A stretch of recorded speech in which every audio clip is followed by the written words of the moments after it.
Aloha, this is Joshua Bowles with Lyric Woodwork and Snake Road Sawmill. Today I'd like to share with you some knowledge about the lychee tree. Every tree has its own unique personality, and if I was to pick one word to describe lychee trees, it's elegant. It seems like a very refined wood. It's very deep, has density and complexity.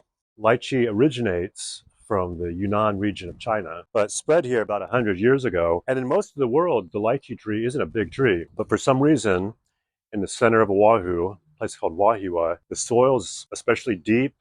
It gets cool at night, and these cause the trees to get exceptionally large.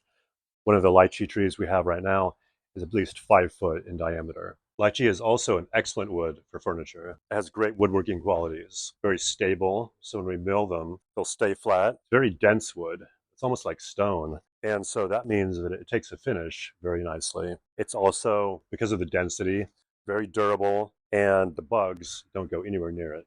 And of all the woods that we have in Hawaii, I think lychee has the best live edge. The bark pops off and you get a really crisp edge with beautiful lines. This tree came from the mountains of Wahiwa, where a man was building an ohana unit for his daughter, and so he had to cut down his tree. But luckily we were able to salvage it. And so now we have lychee slabs for everything from cutting boards all the way up to you can have a dining table made of one single slab. Thank you for visiting our channel. Please subscribe or come see us any day here at the shop.